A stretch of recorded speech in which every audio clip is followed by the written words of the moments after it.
Bonjour à toi chers spectateurs, analysons une nouvelle séquence de film et aujourd'hui centrons-nous sur le premier speech du personnage de Jordan Belfort dans le long métrage Le Loup de Wall Street réalisé par Martin Scorsese. Pour replacer la séquence dans son contexte alors qu'il vient de fonder sa compagnie, Jordan Belfort vient de faire déménager son équipe dans de plus grands locaux pour imposer sa domination sur le marché de Wall Street. Dans la séquence en question, il va donner son premier speech, qui deviendra par la suite du métrage un rituel dans sa compagnie et qui imposera sa stature dans le business comme le dit Lou du titre du métrage. Cette séquence, nous allons la regarder sous l'angle d'attaque la démonstration de force d'un coursier animal. Martin Scorsese a toujours été fasciné par les forces de la nature cinématographique, ces animaux capables de prendre tellement de place dans un écran qu'ils en deviennent emblématiques à la seconde où ils apparaissent devant sa caméra. Il est indéniable que par la stature et la position de cette séquence, Scorsese veut placer un mâle alpha à la tête de son métrage, un personnage fort qui sera montré comme non seulement le mâle dominant du film, mais également un vrai personnage charismatique et imposant qui deviendra par la suite fascinant pour le spectateur. Le fait de le placer en tant que leader devant une troupe d'animaux enragés et tous plus les uns que les autres avides d'autant de pouvoir que leur chef,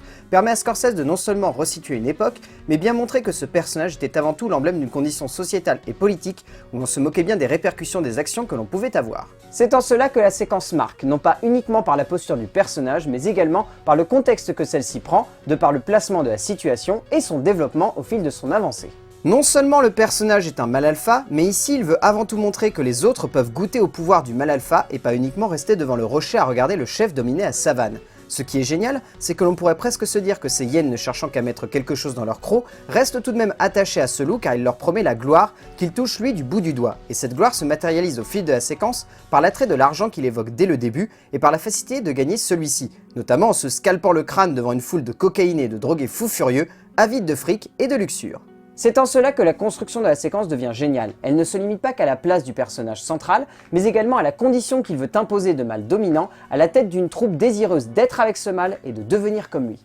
Cela, Scorsese le place tout au long de la séquence par un regard fasciné sur le personnage de Belfort et un regard de groupe, voire même de meute, sur la horde se dressant devant lui et hurlant son besoin de goûter à la gloire et à la luxure qu'il évoque dans son discours, comme si finalement, ce lion voyait devant lui non pas uniquement des hyènes, mais également des petits lionceaux à nourrir. Le double sens devient alors fort puisque bien au-delà de vouloir leur vendre un rêve, puisque lui il le touche du bout du doigt, ce personnage donne également à ce groupe un héritage auquel il devra tenir et se tenir par la suite des événements, un héritage devenant la base d'une époque où les conséquences restaient selon eux futiles et acceptables. Scorsese, en homme fasciné par le mouvement qu'il est, décide de mettre en scène ce discours de motivation de deux manières qui se ressemblent et qui se rejoignent dans l'idée de galvaniser une foule. Si l'on veut bien y prêter attention 2 secondes, on pourrait se dire que la séquence sonne à la fois comme un discours que pourrait tenir un chef de sororité à la fac juste avant de lancer une soirée de débauche, ou alors un speech de motivation qu'un chef de guerre pourrait tenir devant une troupe de soldats avides de sang. Un Léonidas qui aurait rencontré un Stifler en somme, se retrouvant dans une figure d'allumé dégénéré,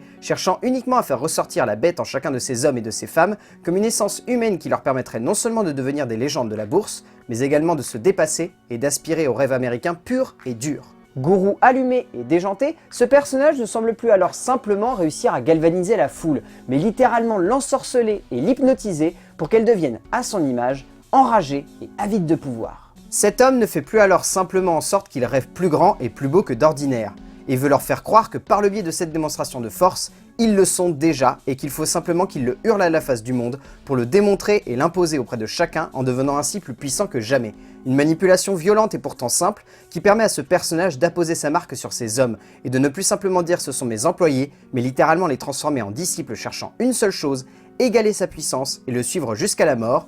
ou en tout cas la fin de cette boîte, qui finira par sombrer dans la folie. Folie que Scorsese matérialise dans le dernier temps de cette séquence, en libérant littéralement le chaos dans toute la pièce, par le biais de l'entrée d'une fanfare à moitié à poil et d'une bande de stripteaseuses quasiment folles. Ce groupe de musiciens avançant à l'unisson avec un immense sourire alors qu'ils sont à moitié nus, ces majordomes amenant du champagne au milieu de cette folie, et ces femmes avançant en courant les unes contre les autres pour s'écrouler au sol et former littéralement un tas d'orgies, la folie à son paroxysme. Scorsese appuie même cela en montrant les hommes et les femmes de cette boîte se foutre sur la gueule pour une pute ou une autre, la séquence se clôturant sur Danielle partant heureuse comme tout avec son fric et un crâne chauve, et Jordan sûr de lui et fier de lui de devenir le mâle dominant d'une bande de fous furieux qu'il veut à son image supérieure. Vous l'aurez compris donc, cette séquence c'est la scénographie qui se met au service d'une démonstration de force d'un personnage charismatique et emblématique représentant à lui seul quasiment toute une époque. Comme d'habitude, je vous invite à re-regarder cette séquence pour vous faire votre propre avis et pourquoi pas votre propre analyse. On se retrouvera très bientôt pour analyser une nouvelle séquence de film,